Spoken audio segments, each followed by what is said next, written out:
Good evening, and thank you for coming out to the Arcade Comedy Theater. We are Pittsburgh's home for all things comedy. Tonight's show will start in just a moment, if I can get the screen to go up. In the meanwhile, I've got a couple of quick announcements for you. One, now would be a great time to take out your cell phone and switch it all the way to silent as a courtesy to our performers. Bob, could you try doing this? The Arcade Comedy Theater would love to take a moment to remind you that vibrate is not silent. Thank you. Secondly, as you know, masks are no longer required at the Arcade Comedy Theater, but if you do have one, we certainly request that you put that on as a way to keep each other and your performers safe tonight, because we would love to keep being able to do this for you. I think that's all I've got. You're in the Arcade Comedy Theater. We're Pittsburgh's home for all things comedy, and the show will start as soon as that screen stops doing that irritating thing. Be patient. It takes like 45 seconds. It's terrible. Yeah, look at it go. Go screen, go. Applaud the screen, yes!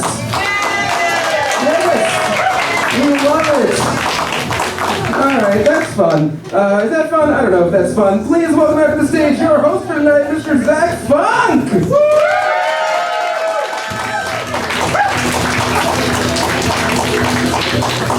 Thank you all for being here tonight for a great night of comedy supporting a great cause. Give yourselves all a round of applause for coming out tonight.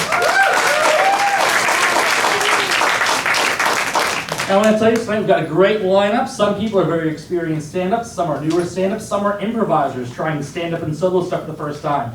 So they're going to give you all the best they can, so I need you as an audience to do me and them a favor and give them the best you can as well. Is that agreed? All right, fuck yeah, let's do this. So I started a new job recently. I went from working at a hardware store to working at a whiskey shop. And it's really nice to actually work at a place where I use the products.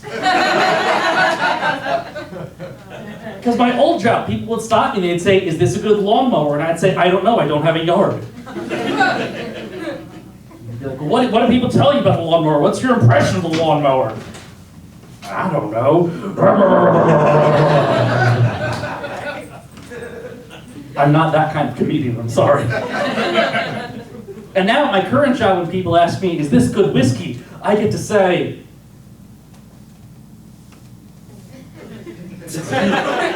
it's too bright in here.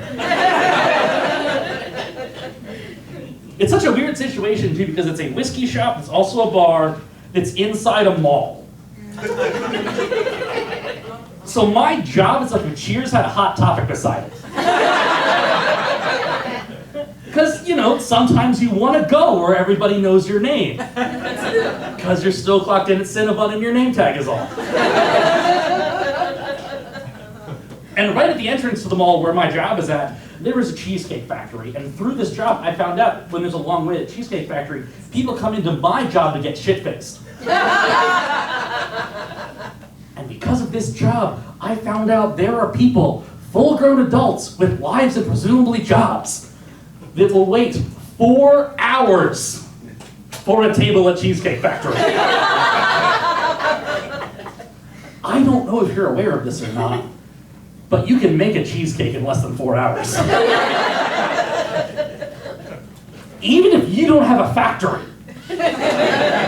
you can make a pre-Industrial Revolution cheesecake in less than 4 hours. Now, at my job, I have 2 types of customers that I absolutely love. By that, I mean, you know, love as a retail employee. So one is, at my job, because we're a local distillery, we give out free samples. And so you get some people that come in and are legitimately curious. Now, they just sit down, they're like, "Yeah, give me a free sample of Captain Morgan." And I'd be like, "Sir," because it's always a sir.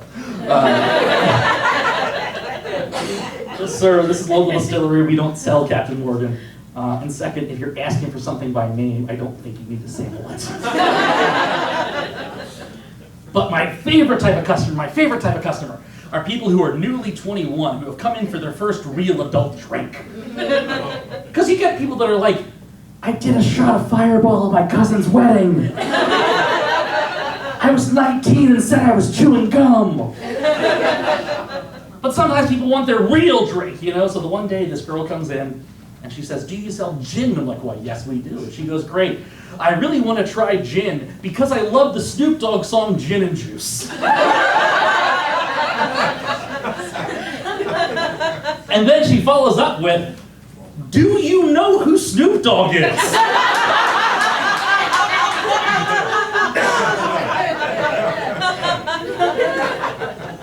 Now, I understand I'm a big old white nerd, but that was such a baffling question. Like, setting aside the fact that the song Gin and Juice has been able to legally drink longer than her. Like, of course I know who Snoop Dogg is. My conservative grandmother knows who Snoop Dogg is. He's that nice hip-hop fellow who taught Martha Stewart how to smoke jazz cigarettes in prison. I know who Snoop Dogg is because he's a playable character in the PlayStation 2 fighting game Def Jam Fight for New York. Def Jam Fight for New York, a game where you can play as punk icon Henry Rollins and throw Flavor Flav in front of a moving subway train. I know who Snoop Dogg is because according to Futurama in the year 3002, his disembodied head is the Supreme Court Justice. And I think he'd do a better job than the current ones with full bodies. I'm also told that Snoop Dogg dabbles in rap. It was such a crazy question. Like when missionaries come up to your house and say, have you heard of Christ? They know you've heard of Christ. Speaking of hearing of Christ, I went to a Pirates game recently. And during the game, there was this big billboard in the back. It's an electronic billboard, and it reads, even in the bottom of the ninth with 2 outs, he still believes. Jesus gets you. An atheist bought that sign as a gag, right? Like, I'm not a religious person myself, but my understanding is God's supposed to be all-powerful and infallible. And I can't imagine a supreme being like, yeah, this is the bucko's year.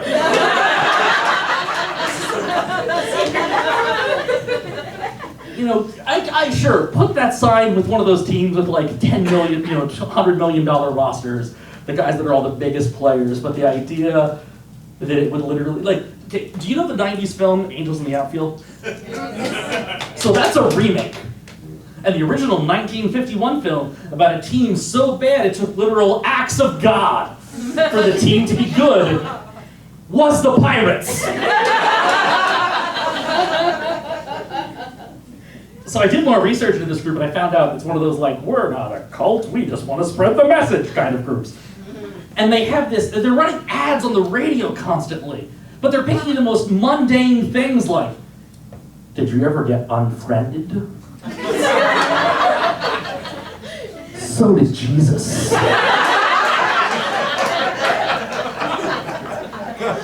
He gets you. Or there was another one, it was like, so it was this group of 13 guys. They were really good friends. They drank wine together, they went to the beach together, until one of them betrayed the others. And I'm like, yeah, I've seen Queer Eye.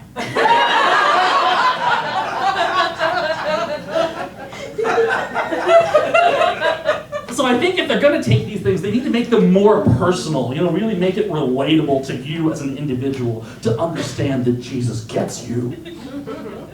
The next one needs to be like, do you remember that wedding you went to? Gary's wedding?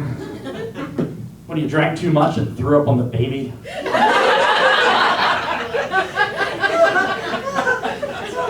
Gary's baby? So did Jesus. He gets you. Everyone, I've been Sack Funk. You're an amazing audience.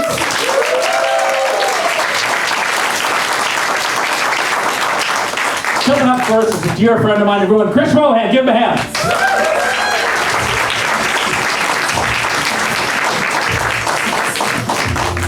Hello, everybody. Sack Funk, ladies and gentlemen. Keep going for Sack. Lawnmower impression is the best fucking impression he's got. Everything else is confusing. Let's put it that way. I've known Zach for 10 years, not one time has he had a good impression. But that lawnmower impression, fucking nailed it. I'm proud of him every time he does it. you know, I'm not going to tell them I'm proud of them, but I am. I'm telling you guys. How are you guys? How are you guys doing? Thank you guys for being here. I started my pandemic with a divorce. You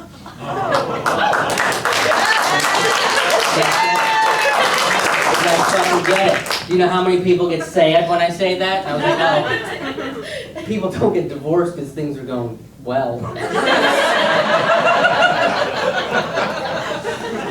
It's never like, oh man, we just paid off our house, we have no debts, student loans, done, kids, straight A's, on a roll, kicking ass in sports, parents getting together. We haven't had a fight in Thanksgiving in over a fucking decade, let's just call it.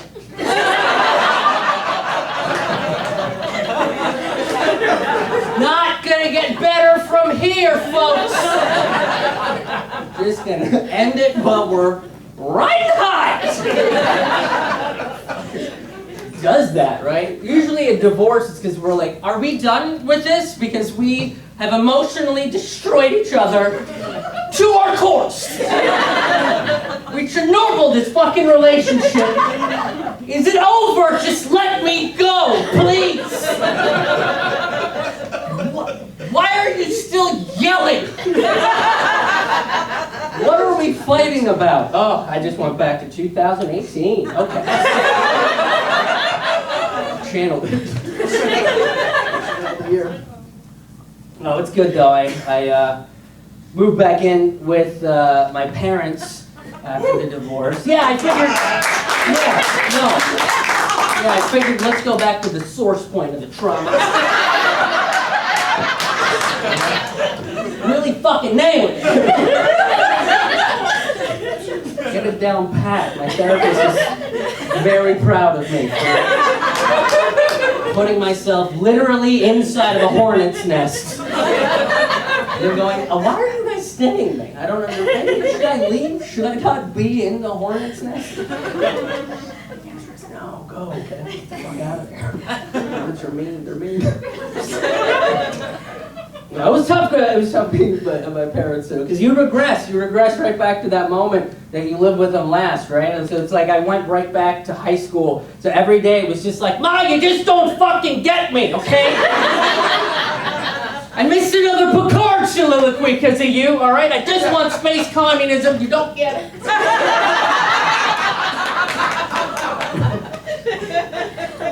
So I divorced my parents.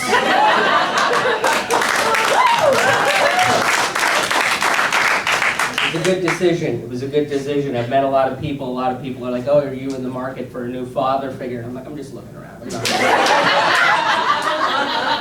nothing serious. I don't know, maybe I'll throw a ball with you later. I'll feel it out. I'm not ready to commit. I just came out of a serious 33-year-old. I don't know how much further to take that. Things are good though, you know, you kind of do a whole lot of reflection after you go through something like that. You know, I started taking care of myself a little bit more, started working out a little bit more. So naturally, I go from working out to full-blown karate. That's what the fuck I did earlier this year, and have been continuing it, because I am a masochist. That's... Yeah, because part of karate is just like, here's how people will hurt you. Oh, how are they going to do it? Let me show you. And then you're like, ow! And they're like, exhale! And it's like, but you keep hitting me! I'm working on it, I'm getting better. I'm getting better. No, I really love it. I did it when I was a kid, but you know how kids are dumb. So like I took this thing that's like really good for me, and then I was just like, what if I quit and do these other terrible things? Like pine after girls that don't like me. So that's what I shifted. I was like, what if I spent the time I could be practicing an art form that's going to better my body, my mind, my spirit, and my soul, but I'll go after this hot girl that doesn't know I exist. Professionally. So that was 17 years of my life. So I'm trying to undo that, right? So martial arts has been great. It's really good for your mind, it's really good for your body. I'm figuring a lot about myself. I've learned a lot about my body and how much of a web of nightmares it truly is. Every time I advance, it's just a new thing that I have to fix in my body. You know, it's just like, ow, ow, God, is this, I'm in pain. They're like, Chris, we just asked you to pick up your knees. I don't think the human body's supposed to do that. You gotta firm them into the ground. That's what I've heard. Is it sitting? Do you want me to sit with my knees? Because that's what I do mostly. That's what you learn. But the biggest thing that I think karate showed me is that I'm still an anxious mess and I can't fucking take compliments. Right? I just can't do it. I can't take compliments, and I really need to learn how to take compliments. Because here's the thing, like, I'm good at it. That's the thing. It's like, I'm pretty good at karate. Like, I really enjoy it. It's something I really love doing. And all the senseis and the kyoshis and everybody, they're like, oh man, look at you. You have a body built for karate. You got these long arms, these long legs, right? Look at you. You're built for karate. This is like what you're meant to do. This is what your body wants to do. It wants to move this way. And the only thing I can think of is, are they trying to fuck me? What the heck? What is this? Is this martial arts sex club? Is that what you guys are running? I'm into it. But you just gotta tell me. That's all. Just need advanced warning. You know, I don't want to get to the black belt test. It's like bam, dildo. It's like whoa. What do I do with my hands? How do I guard? Don't throw them at me. It's so hard. Can't take a compliment at all. The problem is, like, I've never had anybody that just wants me on their team, right? I was the kid that was picked last for every sport. I was uncoordinated in every fucking sport. And now 33 years into my life, there's a whole group of people that are like, yeah, we'll take the gangly one. That's the one. Yeah, give us the one that looks like he can flail real good. Give us that guy. You know the guy that looks like the whoosh thing outside a fucking car? Fucking give us that guy. That's the one that we want. And I'm like, are you gonna fuck me? Is that what's happening? What this? I did that joke in front of my senseis. And I think I fucked myself, guys. So, can't wait for that black belt test. You guys have been a lot of fun. Thank you guys so much. Thanks for coming.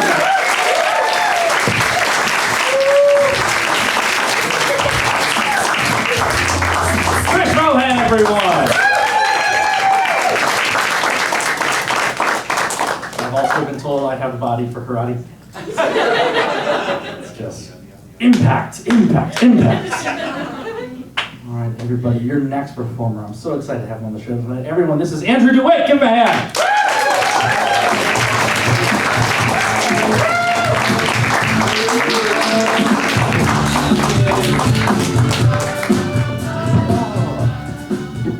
Wow. Congratulations, folks. Wow. Good for you. You went out. You bought tickets and you still came out? Oh, good for you. Oh, here's a piece of advice. If you're ever accused of doing blackface, which can happen, just say you're doing coal miner. Unless you're in West Virginia, in which case you can just say you're doing blackface.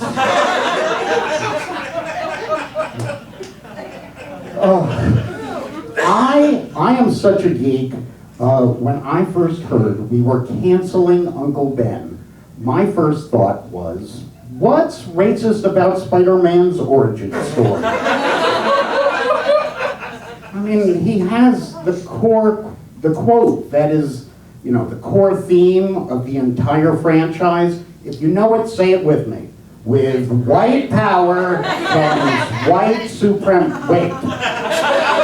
What? What are you? Oh, what is Stan Lee trying to tell us? Oh. I'm trying to eat better. I've cut out some red meat, so I'm eating more Swedish fish. No, it's quite convenient. You go to Costco, they come in these pre-portioned meal pouches. You know what they go great with? Rice Krispie treats. It's like sushi. Gluten-free. Now, with a weekly shot of Trulicity, I'm managing my type 2 diabetes. We're always active on Trulicity.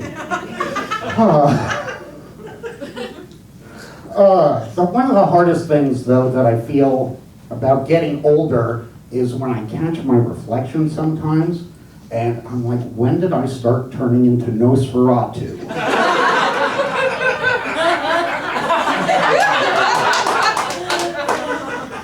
So it's not just me? Okay. Well, speaking of anti-Semitism, oh good, we're on that track right now. Excellent. No, for me, my first memory growing up Jewish was in kindergarten, Christmas time. So yeah, this is the first time. And my mom sits me down and says, Andrew, don't tell the other kids that Santa isn't real. There. I just remember going, but Mom, what about the other story? Because you said we don't believe that's real either. Come on, people, it's your holiday. I mean, virgin birth, everyone's just okay with that? I mean, even by kindergarten, Mom said that's not how things work. Looking back, I'm not sure that I not have friends because I was Jewish or because I knew the word prophylactic. Bit of both, maybe? Bit of both. This is a strange discovery I made. Oh no, I didn't want to go here first. Let's start back. Anti-Semitism is very confusing, and it doesn't go away. Okay, so during the Capitol riots, I learned some new terminology. Besides the guys that were wearing the Auschwitz camp staff t-shirts, all right, there were others with 6MWE. Okay, good. So here no one here knows what that stands for. All right, 6MWE stands for 6 million weren't enough.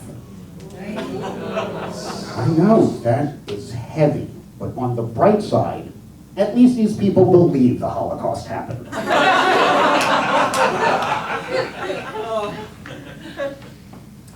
That joke is brought to you by The More You Know.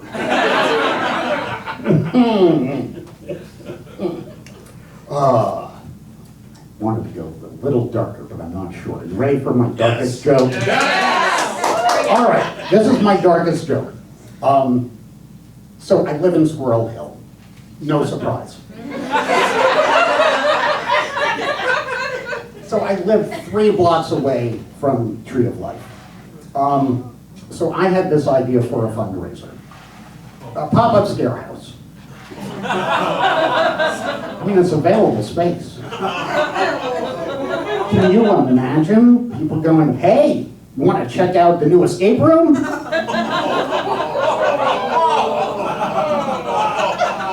No, thank you, Dr. Mengele.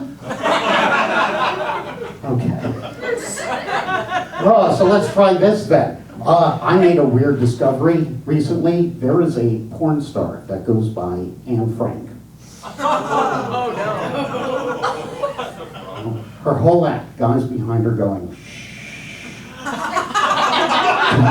Don't make a sound. Just you chill. She's a little thin for my taste. Now, but I know what you're really thinking. Here are videos. This guy doesn't have to mute with his kids in the other room. So I have 3 kids. They are the worst roommates, really. It's the shoes. It is the shoes. It's this ever-growing pile. The other day, I just lost it. I I walk in, and it looked like we're hosting a goddamn Holocaust memorial.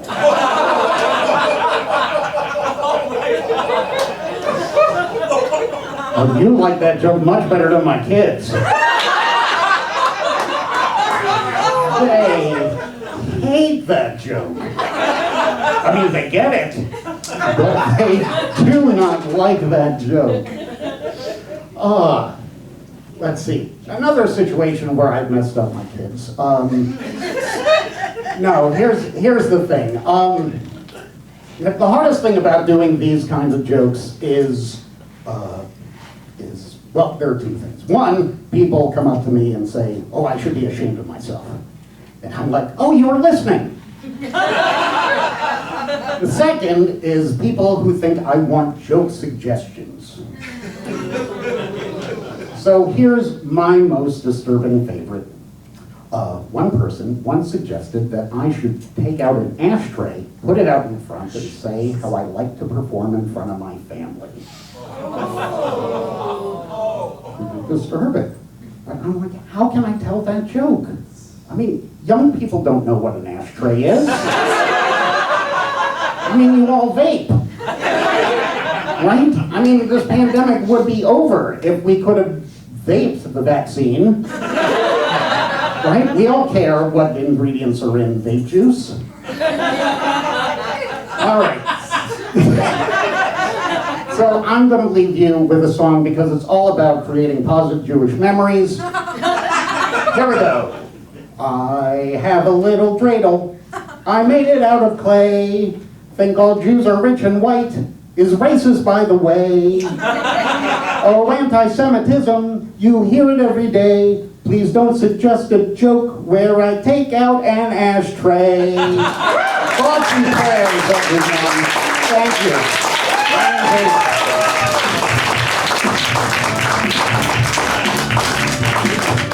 Andrew DeWitt. We're going to keep this comedy night rolling. Everybody coming up next is Dan Brady. Give him a hand. Hey, keep it going for Zach, everybody. Oh man, so I'm 34 years old, and at the age of 33, I got fired by Walmart. The worst corporation in America looked at me and went, no. It's more than likely because I say weird things. I do weird stuff. I had to go to HR a lot. So I learned a couple things, so I'm going to pass it on to you guys. So you guys don't get fired from your jobs that I hope are much better than Walmart. It is considered inappropriate and unprofessional to greet a coworker with, "Hey Gary, you ready to suck the day's dick?" Don't like that, right? If a coworker says, "Hey, can you handle more boxes?" you are not allowed to respond with, "Fuck me up, daddy."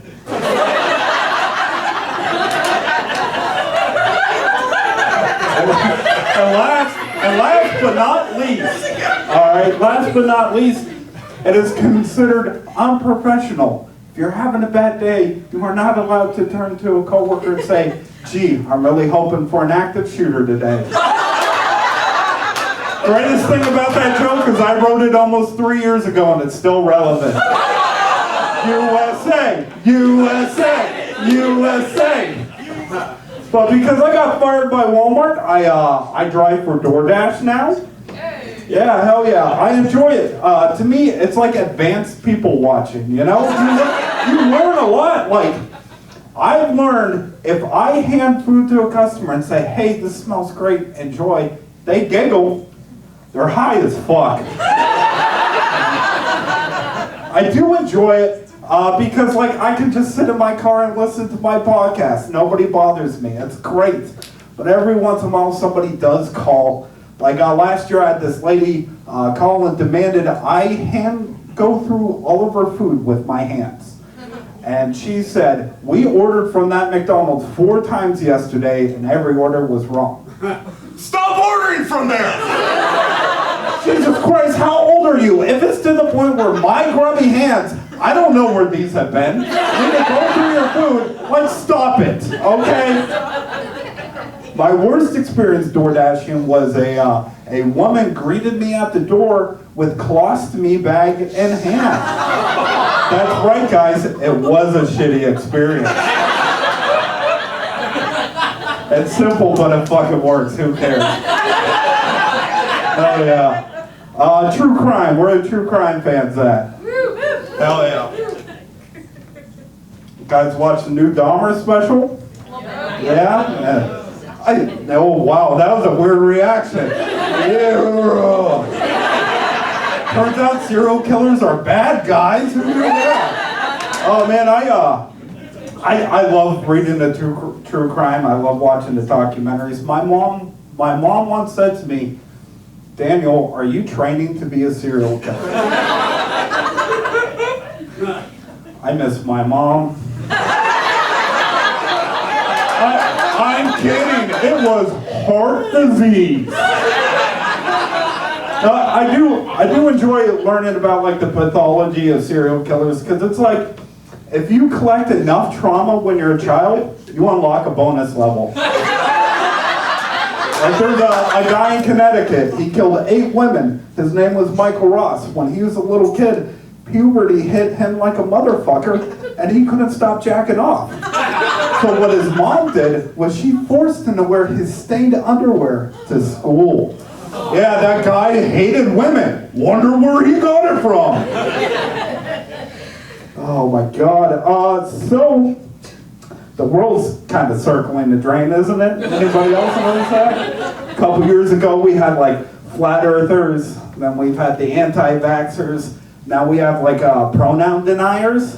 Like I see it all the time on Twitter, like, I won't date you if you use pronouns. Like there's a woman, she's a congresswoman or running for Congress. She's from Florida, Texas. It doesn't matter, both states fit this joke. But she tweeted out, Jesus Christ would not use pronouns to identify himself. Here's another banger she put out. There are no pronouns in the Constitution of the United States. Everybody know the first words? We the people. Yeah. Like, I just don't understand just hating something, but being so lazy to learn about it. Like hating something you don't know. But then again, that's why I hate my dad. It's all good. Trans hate, we got a lot of trans hate. That's fucking stupid. And what's worse about it is all the states that pass all this anti-trans legislation, guess what's in their #1 most searched porn subject? Trans people. Yeah, that's hating somebody but wanting to fuck it. I understand that because I too have an ex-wife.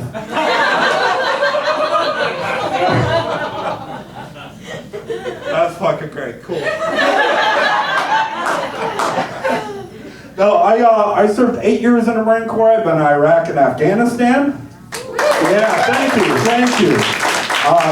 My favorite day of the year, I call it Free Food Day. You guys know it as Veterans Day, right? Oh yeah, Applebee's hooks it up. Applebee's B-dubs, unprocessed trauma that will last a lifetime. It's all good, guys.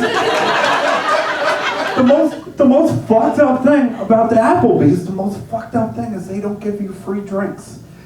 If there's any day for me to drink, it's Veterans Day, right? Like, I fought for everybody's right to eat good in the neighborhood. All right, guys, I'm Dan Brady. You guys have been fucking awesome. Thank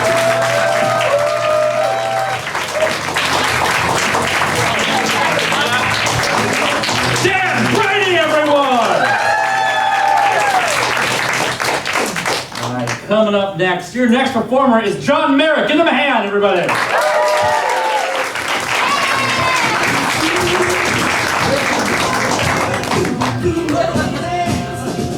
I know how microphones work. Hey everybody, how's it going? So, Roku, streaming, it's great, right? If you're looking for something to do on a Sunday afternoon, and you want to watch something completely unhinged, have you ever heard of Murder House Flip? Right. So, Murder House Flip is this like home renovation show, but instead of going to people's houses and fixing like asbestos or black mold, they're going to places where heinous crimes have happened.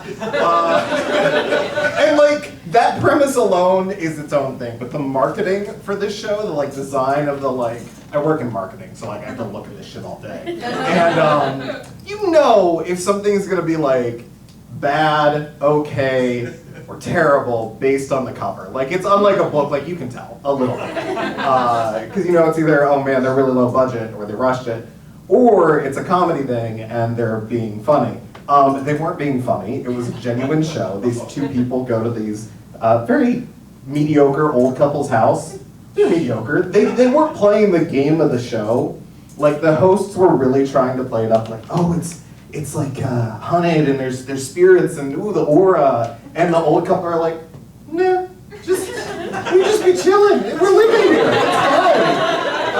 And that's great and all, but I want to be like a production assistant on that show. Like I want to go to like town hall or like the police station or like the zoo, wherever they keep the little black book of like murder houses in the neighborhood. Because you know they have it. It's somewhere out there. And it's just got like a bunch of addresses. And I want to be the production assistant that then has to go to those houses and like knock on the door like a vacuum salesman in the 50s. And just be like, hey, would you like to be on a TV show for free? We'll renovate part of your house. By the way, the episode I watched, they put a gazebo in the backyard. This woman would murder people upstairs, hack them up, and bury them in the backyard. They put a gazebo in. So renovation, I guess. Yeah, it's not great. But I wanna go door to door and be like, hey, you wanna be on the show? And then explain to them what heinous crime happened in their house. Like if they didn't know, just be like, yo, you know where they hid the body? But it's good to have goals. It's good to have dreams like that. But when I was a kid, I wanted to go into filmmaking. If you can't tell that was the goal, I'm white and have a beard. You can also tell I do a podcast. I didn't get into filmmaking. But I wanted to get into filmmaking, and my mom had a really good friend that knew a guy that worked at a place down here. They do a bunch of filmmaking stuff. And I was going to go down and shadow them. And this is 2011. I'm 16. I'm a twink. I'm not a twink anymore, but I was a twink then. And I'm going to go down there. It's going to be my first time downtown Pittsburgh. Oh man, that's so exciting. And I'm like, I know my way around. I know how to get places. I had an LG chocolate, you know, the little phone. I wasn't using the map function on that. It cost money to do that. So my mom's friend took a yellow legal pad and drew out, mind you, printers existed. They could have printed out like a map. Right? It would have been fine. But they gave me this hand-drawn map, and it was the corner of like 5th and Liberty. And it's like all drawn out. It makes the place I'm going to look like the Daily fucking Bugle. Like, it's huge. It's the corner of 5th and Liberty. I'm like, wow, this place is good. This is nice. I can't find it. I'm like 15, 16. It's 8:30 in the morning. And so I call up the receptionist. I'm like, hey, where are you guys located at? Because I can't find you. Like, are there any landmarks? And she's like, yeah, we're right next to 3 guys and a pickle. And I'm like, okay, great. I didn't ask, I didn't question it. I was like, that's a sandwich shop, clearly. Because why would it be anything else? So then I spent the next 20 minutes walking around downtown asking people if they know where I can find 3 guys in a pickle. Which, wasn't working, and I ended up at the Carnegie Library in Smithfield, and I don't know if you know how Pittsburgh's laid out, but that's not the right direction at all. And the doorman, who's super nice, because this is olden times, they still had a doorman. He was great. It probably wasn't the first time somebody's asked him, hey, do you know where I can find 3 guys in a pickle? So he's like, no, I don't, but we can ask the guys inside. They go Google search it, because I'm sure that Google search was fun. They don't help me because they can't find 3 guys in a pickle. And so I leave and I'm walking around, and you know that fugue state you get into when you're anxious and you don't know where you're going, and you're like, well, if I don't know how to get there, how the hell am I going to get back? That's where I was right now. I was in survival mode. And out of the corner of my eye, I just see an electric sign that's glowing. It's like red and white, and it says, 3 guys optical. Oh!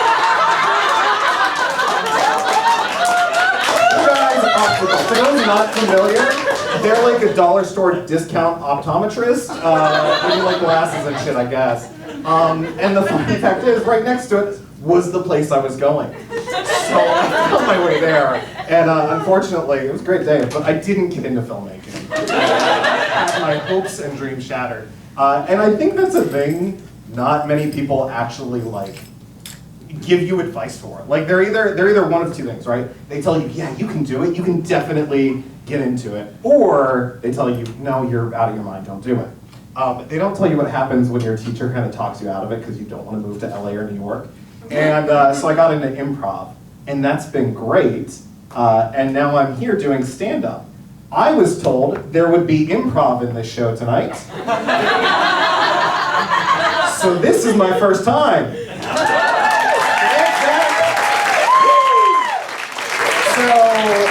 Yeah, moral of the story is, it's hard out there, be good to each other, and have a partner that kicks your ass into being a better person, and do a podcast with them, because it's great.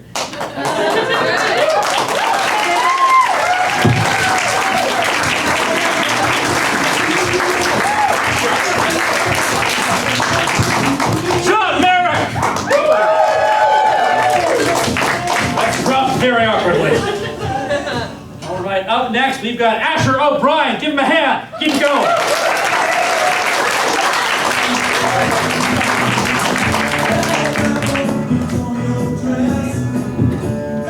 Hello. My name is Asher O'Brien. It's an Irish Catholic name. Who's familiar with Irish Catholic families? Is that a clottering? My name is Talon. You gotta get up here next, honey. But I am Irish Catholic, and that really just means that my family used whiskey as birth control. I grew up with 5 siblings. How did that happen? But growing up with 5 siblings, it was weird. We'd analyze each other in the hopes of finding the best ways to break each other down psychologically. I thought I had the ultimate bombshell when I read a statistic. Y'all might have heard of it. That 1 in 5 children are gay. I was always trying to figure out which one was the gay one. What are you laughing at? No, I know, the joke is on me. I am gay and transgender. Yeah. That rarely gets applause. But, you know, the patriarchy, if you don't beat them, join them, right? I know being transgender is a new subject for people, and new subjects can be confusing. I remember math. So I try to explain as simply as I can what being transgender means. And to me it means I don't know who to relate to when I'm watching porn. No, seriously. Some of you guys might be like, I might be transgender. But like, you know, I'd rather be the cameraman personally. I'm a film student.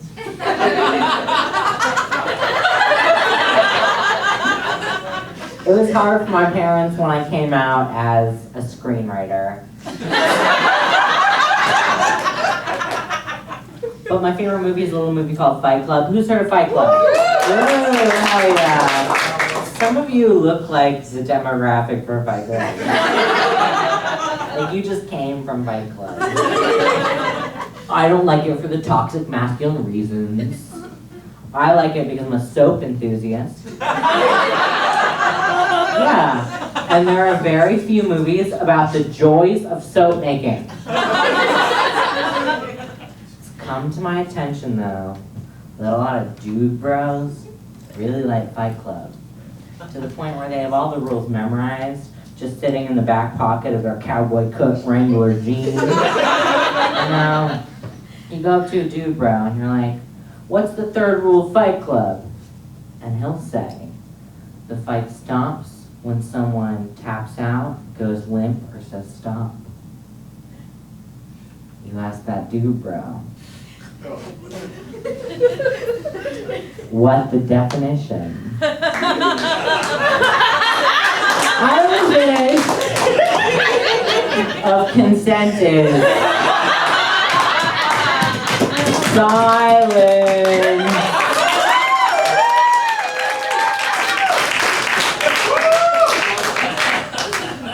If I taught a sex ed course, it would only be through the rules of Fight Club. No shirt, no shoes, only 2 guys to a fight. And my personal favorite, fights will go on as long as they have to. I mean it this time, guys. As long as they have to. I actually got my first period during roller derby practice. Yeah, is anyone familiar with roller derby? Ooh, okay. Roller derby is where you send your 13-year-old daughter to have the shit kicked out of her while simultaneously having her first lesbian experience. Yeah, I actually thought it was body slammed out of me, you know? I think it's okay if you don't go down on your girlfriend during your period. But if you're ever shot or stabbed, perhaps by said girlfriend, and you're rushed to the hospital, I think it's okay when the doctor goes down to stitch you up for her to go, that's a lot of blood.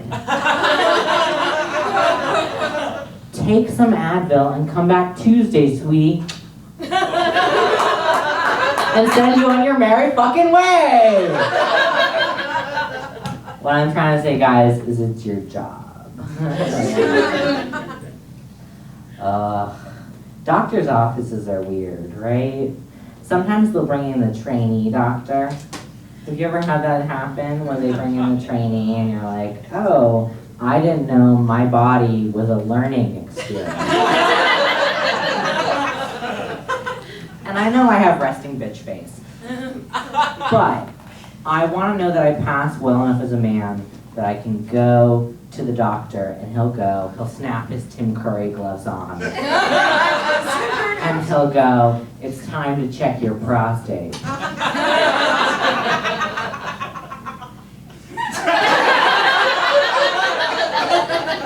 Okay.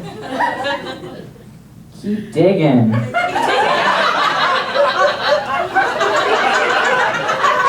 It's deep. Real hypothetical when you think about it. I'll leave y'all with this fun medical joke, but I realized I wanted a breast reduction when my sister and my mother took me to a nude beach.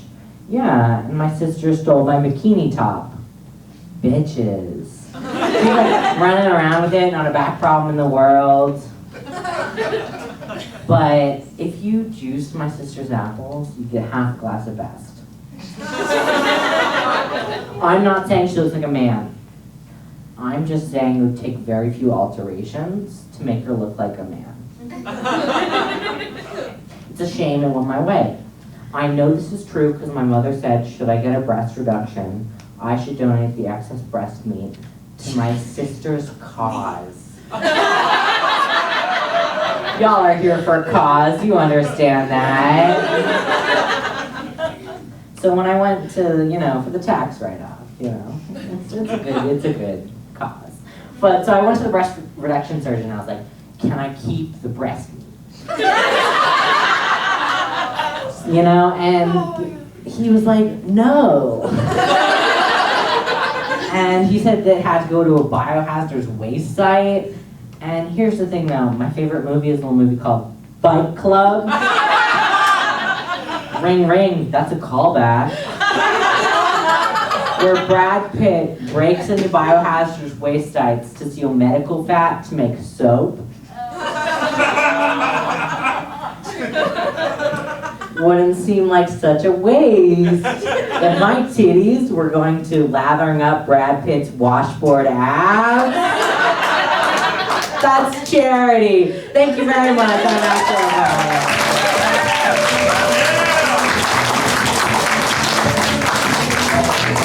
Asher O'Brien!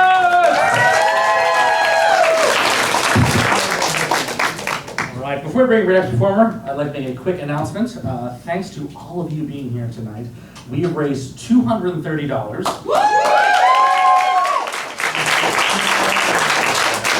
It is all going to go to suicide prevention, and no, I don't mean my wallet. In fact, I've had a really good past day or two of tips at my job, so when I donate that, I'm going to round that up to an even 300.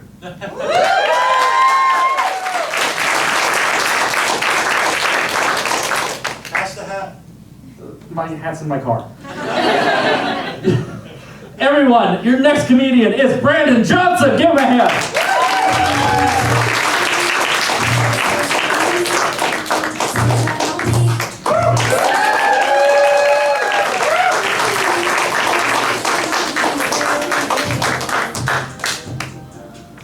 Thanks. Happy to be here. This is the sexiest crowd of downtown people I have seen. Happy to be here.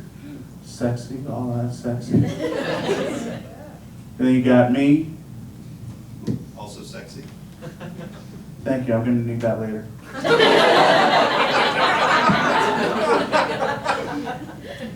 A guy that looks just a little like every single black father that you've ever seen on TV. Right.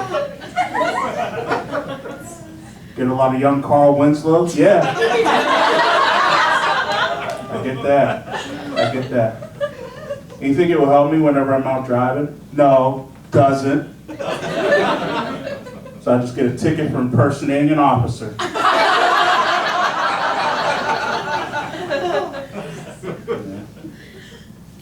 Get a lot of young Uncle Phil? Yeah, get that too. I get that too. Although it was up to me, I would have never told Will to slap Chris. Never. That is not my thing. And yes, I also do realize that I'm built like a supervisor.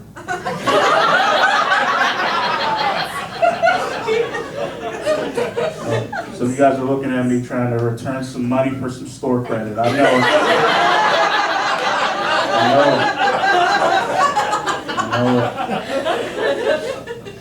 You realize how conscious I have to be about which color polo shirt I want.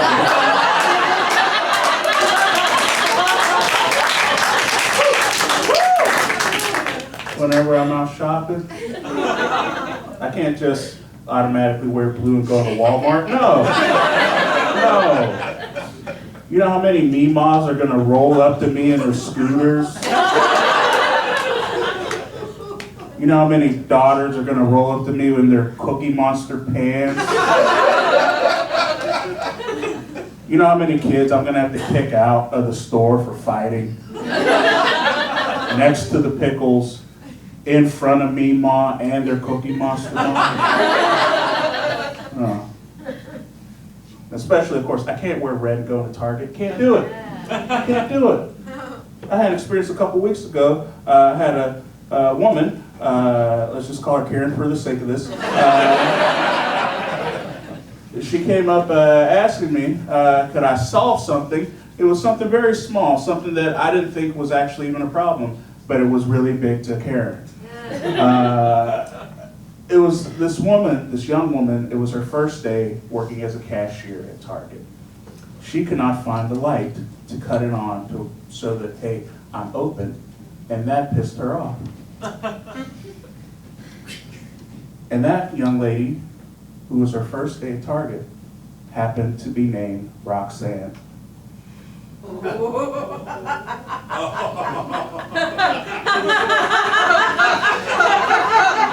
I'm going to repeat that for some of you younger kids out there. I had a woman who was mad that this young lady's first day at Target, whose name was Roxanne, couldn't find where the light switch was. So I got to live out a dream of mine, completely guilt-free.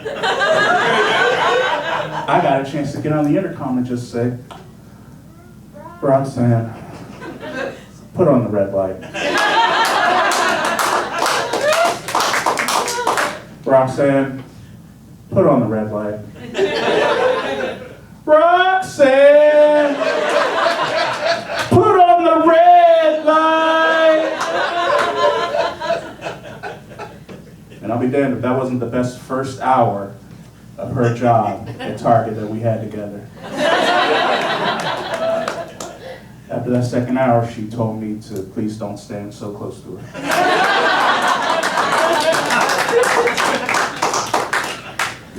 Yeah.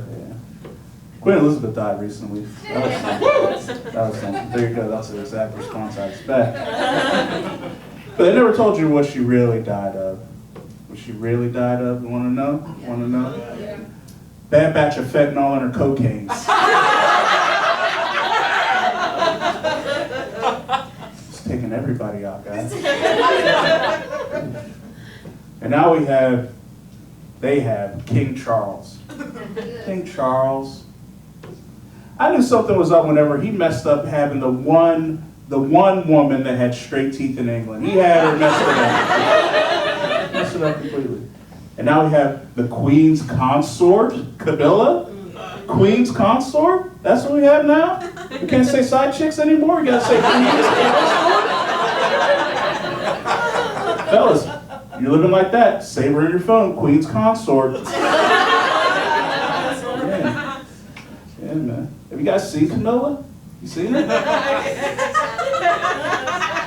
Camilla's like if you took a shower in college, right? You toweled off, and you hung that towel up. That's Camilla right there. That's what it is. That's what it is, man.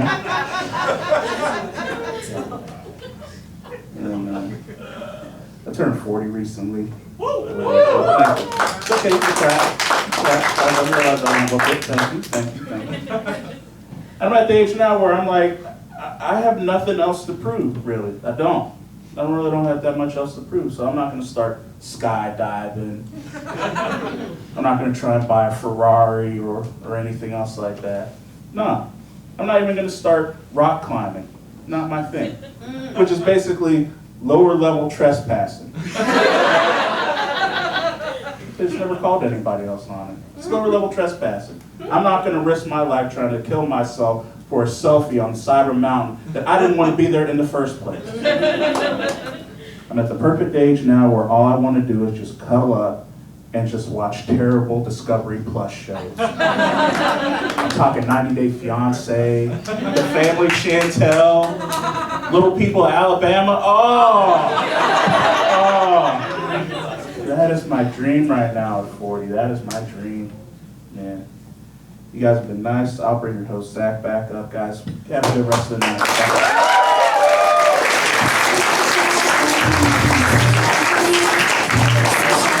Brandon Johnson!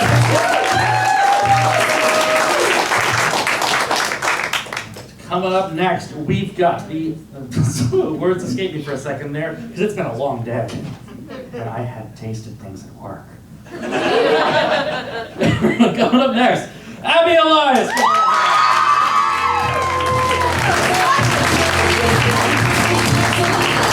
How are we doing tonight? Oh my God, I am so excited to be here. Are you guys excited to be here? Yeah! Oh my God. Okay, I got one quick question for you guys before we get started. You guys ready? Yes. Who here in this room is sexually active? Oh my God, great for you guys, because I'm not. It's been a long time since I've had sex. You want to know how long it's been? Someone asked me how long it's been since I last had sex. It's been so long since I last had sex that they put a spirit Halloween up my cooch. That's what happens when you go out of business in October. God, I love Spirit Halloween. There's just something about shopping for a slutty nurse costume in the carcass of a former Burger King. It's great, it's great. It's not easy being single though, because I got a lot of old ladies asking me, Abby, what are you doing single? How are you still single? And it's like, I would date. It's just that I'm too busy minding my own business. Yeah, surprisingly takes up a lot of your time once you stop being a raging bitch. No, but seriously, thank you guys so much for coming out and choosing to spend your Friday night here with us at the arcade, helping us raise money for suicide prevention. That's incredible. Give it up for yourselves. And thank you for sticking around till we got to the first girl comedian. Yeah, it is not easy being a white woman. I got racially profiled the other day. Yeah, someone called me Amber. I know what you're thinking. Wait, was that not your name? Okay, this is kind of unpopular for a comedian, but I had a happy childhood. I grew up with 2 younger brothers. Do you guys have siblings? I like having siblings. They make me understand why some people think that John Benet Ramsey was killed by her brother. That's not where you thought I was going to go with this, huh? No, well, that's what the Ramseys thought when their son woke them up on Christmas Day in '96 and went, I need you guys to come downstairs, but you have to promise not to yell at me. And they're the people that are like, why would he kill her over a pineapple? He loved her. And I'm like, okay, only child. I love my brother, and I know he loves me too, but when I was 8 years old, he pushed me out of a moving car. I was okay, but I still had to go to the hospital, and the doctor was like, oh, what happened here? And my mom goes, nothing. She fell. It was an accident. Don't take my baby away from me. To this day, my mom still likes to tell people that I fell. Like, Mom, you know I'm like a comedian, right? Like, did she seriously think she was going to raise a mentally ill, attention-seeking daughter and not think I was going to put her on blast? Anyways, my memoir drops next month. It's called I'm Glad My Mom Lied! No, it's cool, it's cool. I like my mom. It's because I'm 26, so I'm at the age where my mom and I can laugh over the shared trauma we inflicted on each other. She's like, remember when you made me spend a whole month's worth of grocery money on guitar lessons and you quit after 2 lessons? And I'm like, remember when you called me fat in the 4th grade and I never got over it? It's like Gilmore Girls. Do we have any moms in the audience tonight? Great, one mom, the rest are at home where they belong. No,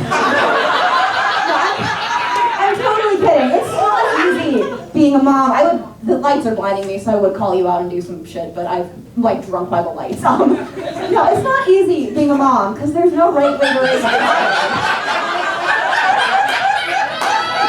To raise a mom? Okay. We're gonna skip over that. There's no right way to raise a child, but there is a wrong way. You could always start a family blog. Put your baby in a crop top. Listen, I'm a feminist. I believe in like women's liberation and all that, but I think we can all agree that we crossed the line once we started putting babies in crop tops. Oh, what? Thank you. Like what? They're too slutty for a 13-year-old to wear to middle school, but they're just fine for a baby to wear to a church wedding. Where her weird uncle is just gonna be like, where's my hug?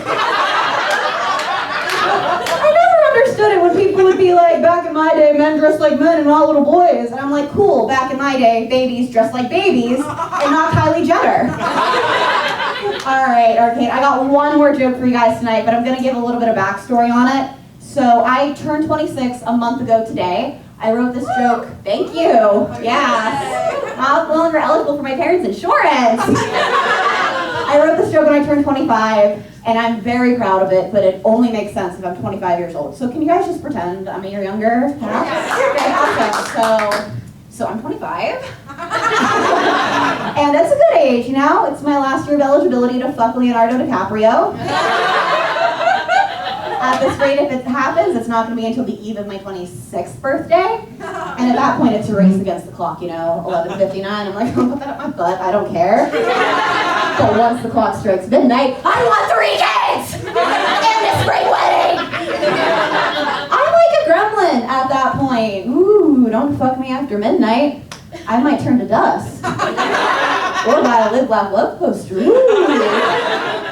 It probably makes breakups easier for him. You know, for Leo, since he's got a heart out. You know, as women, we're a lot like old dogs. We let you know when it's time to let us go. All right, we stop going out. We start getting into houseplants. We have a fully developed brain. The second Leo walks in and sees his girl brought a ficus, he's like, fuck no, can't be dating no woman on the brink of maturity. Call up the vet, let's put this old girl down. Baby, come here. I know how much you love to do a doggy style. Well, this is old Yeller style. So yeah, I bet you can imagine how pissed I was once I turned 26 and I couldn't do that anymore. Well, on my 26th birthday, I log on to Twitter. I see the headline, Leonardo DiCaprio, dating model Gigi Hadid. By nature, I Google Gigi Hadid age. Guess how old she is? 27. I got another fucking year, guys! Alright, you guys are incredible. I have an happy life. Let's do this again sometime!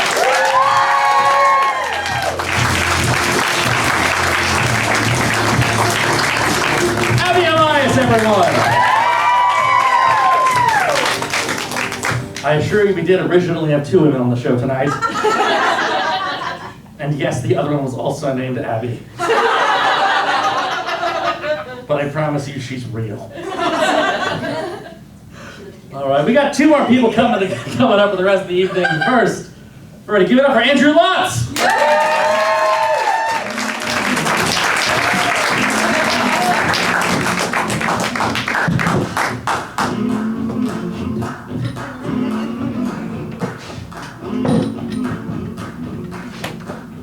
I grew up in Iowa. Apologies. The thing about Iowa is it's a good 20 to 30 years behind everywhere else in terms of popular culture, in terms of fashion. If you want to understand why the US is so behind in global warming policy, it's because you let the people of Iowa vote first in the primaries. We want a president who can solve who shot JR. Millennials ask your parents about that one. But Iowa had one thing we did way before everybody else. We were hip with one magical thing.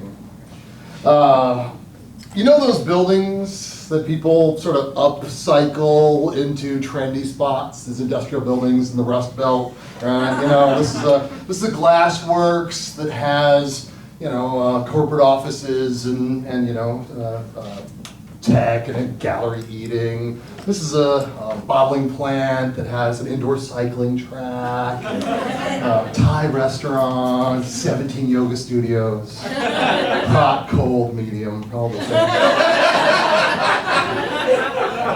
So Iowa, in the 1980s, we did that first. The first one, I think.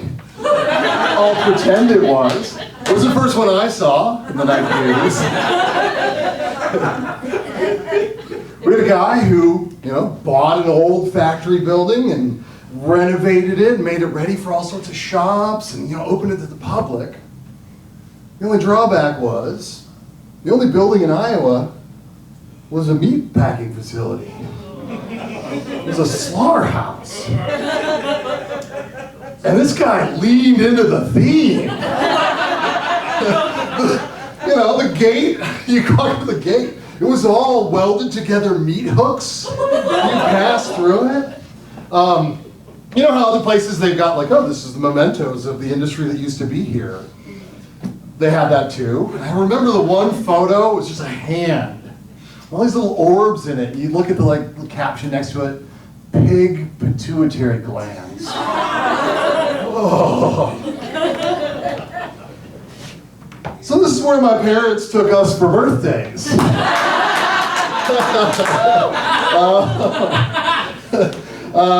And by that point, it had already stalled as a business. It was only a dead mall. It worked out that Pittsburgh Mills theme really well already. And every floor had only a single operable business. So you'd walk in through the meat hook curtain, and the first floor, there'd be this track on the ceiling where they'd sort of slide those slabs of beef around. You're standing in a line, your mom in front of you, your sister behind you. You're like, oh no. I got really creepy as a kid. Like, I got very afraid to go here. The first floor had a barber shop. I remember the big poster of possible haircuts, both bowl and buzz. And this is like the 20 years behind, so we're talking 1960s sort of trends here, 1984. And so it looked like, the North Korean sanctioned haircuts now. I remember standing there looking at this chart of haircuts, and on this side, cuts of meat, and this is how we slice you. Poor child, I'm getting afraid. You take an elevator from floor to floor, and you climb into the elevator. It was rickety, an old industrial elevator, and the floor had a big grate to catch all the effluvia that had fallen out of the carcasses. Cool. Go up, and of course this elevator was old, and so it opened at every single floor. The second floor was a costume store. And, a costume shop, people make a lot of jokes about Spirit Halloween, and it's creepy that it takes over businesses and stuff like that. I assure you that the costume store that's open year-round in the former slaughterhouse on a floor that's deserted is far more frightening. They put all their costumes on the various sort of discarded mannequins in some of the other storefronts. And you'd be like, what is this? And so the door would come up, the elevator would open, you'd lean out, it'd be ghostly and cold, and you'd see the mannequins there, and they're wearing those old-fashioned plastic masks that cut your lip, of weird 60s stars, like Mama Cass. And you're like, what the hell is this? Up, up, up! Door closed. Get to the third floor, doors would open up to a mom and pop Mexican restaurant. It was just delightful. It was great food, wonderful. We weren't stopping there. We were going to the penthouse of terror. A Chuck E. Cheese Showbiz Pizza ripoff called Pizza Peddler. And at Pizza Peddler, the central attraction was the enormous animatronic coyote lashed to a tricycle that would slowly bicycle around the room to deliver your pizza. Because he had this big tray in front of his little tricycle, which he was chained to. And he had a sort of speaker in his chest and a head that would jerk back and forth, mouth that would flap. He'd make his way over to the poorly lit skee ball games. He'd come over towards your table. And he'd get there just next to you, and he'd pull up, and then, the kid in the back controlling him with the remote control would, move it back a little to get it just right at your table. Your hot pizza's there, and all your friends. And he would pause, and then, where's the birthday boy? Oh, jeez!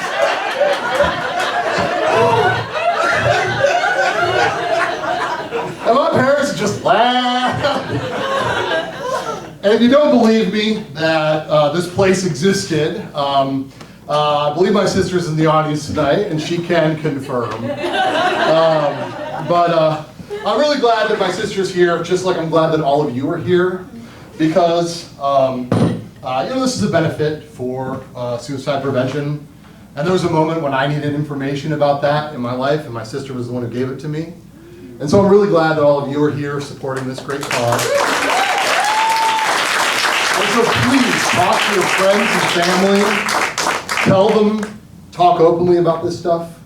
Because if you don't, I'm going to leave a coyote tied to a tricycle in your place. Thanks, I'm Andrew Locke.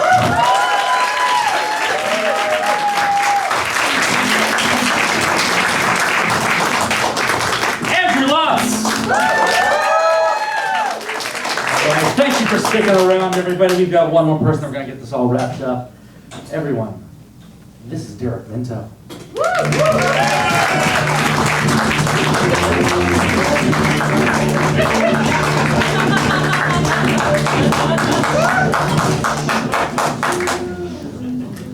I was recently informed I just became a prop comic.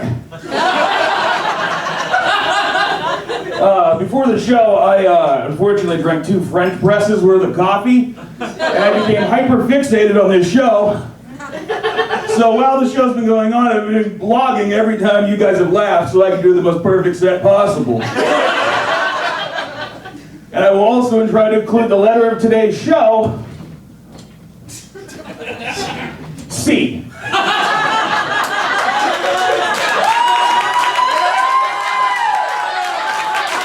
That's right.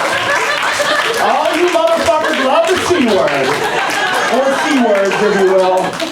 Remember all these fun times, you know? Oh, you get to a comedy show and you get to a year in review at the end of it. How fucking cool is that shit, huh? You're in for a special fucking treat. This is good. You guys have been an amazing audience so far. Can we give it up for all the comics you've seen?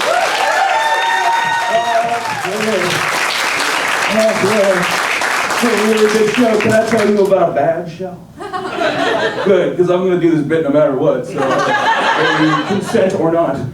The Dormont Music Festival 2021. You know what people love at music festivals? 30 minutes of clean stand-up comedy. That is fucking right. They hired, yep, that's right, me, Derek Minto, known for his clean humor and his non-sweaty disposition. That's right. They paid me money, which was given to me by the local government, so I thought that was pretty cool. So I show up to the thing, the street's packed with thousands of people, they got this great concert going on, and there's a big stage they put on right Potomac Avenue. Stand there next to the host, there's this great femme rock band on, they're called like Chiquita Bananas or something. They got real great shit going on, really good time. They bring them up, the host goes up to the stage, he's like, hey, all right, the Chicanas, everybody, all right, you know, this Dormont Music Festival, we're going to be switching up a little bit, we're going to get some comedy coming at you. Anyway, let's give it up for all of our sponsors we've had tonight. Mike and Tony's Gyros!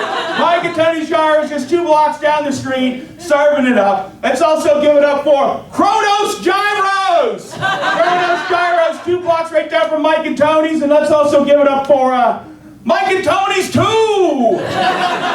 The streets of Dormont will flow with tzatziki. Let's give it up for, and as this is happening, I'm standing on the side of the stage watching something occur. I'm watching a teenager Spider-Man his way up the scaffolding of the stage. He jumps down, grabs the microphone, and goes, yo, Jen, are you out there?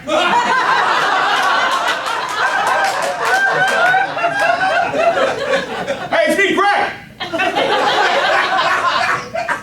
Listen, I know we only known each other for a couple of weeks. You know, from class. And I was wondering, do you want to go homecoming with me? Silence. Complete and utter silence. Except for one man on the side of the stage going, what the fuck? And you guessed it, that man was me.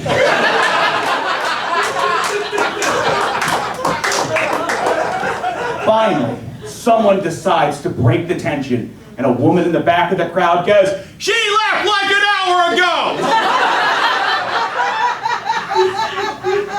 The child, not knowing what to do, dove off the stage once again, like a Spider-Man, and disappeared into the night, or afternoon. The host, not knowing what to do, goes, please welcome Derek Minto.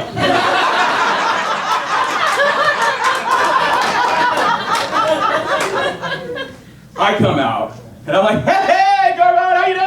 Hey! Jaros, huh?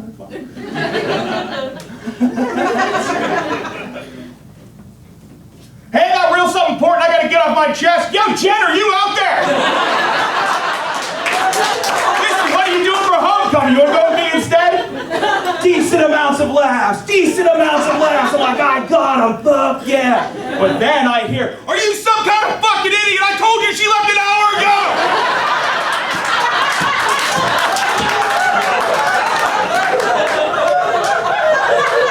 So that lady started doing stand-up after me. She worked at the Improv this weekend. You can go and check it out. It's a pretty good time. It's a pretty good time. This has been an excellent show. You guys have been really great. Give yourself one other round of applause. We got another show going on downstairs. So, yeah, I'm done.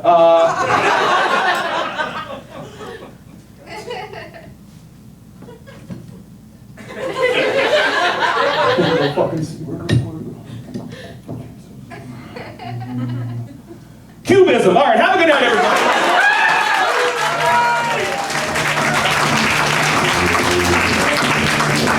Derek Minto. All right, we gotta wrap this up, but seriously, I just want to say thank you all so much for being here tonight. This is probably my favorite show I've ever done other than my album recording. Cheap plug, I know, cheap plug. But seriously, I talked in first person. I had a suicide in 10th grade. I've done it for about 5 people. I thankfully survived my own attempt in my early 20s. I lost my dad when I was 11 in 1996 to suicide. And I'd like to think that if we had more shows like this, if we could talk more about our feelings and let people know it's okay to not be okay, and that there's always a reason to stick around. Like for some of us as performers, it's just knowing we have a show coming up. As an audience member, knowing I'm gonna go have a fun time. It can be something as stupid as I want to see the next Marvel film. I don't care. Please talk to your friends and just keep fighting the good fight. I love you. Thank you for being here.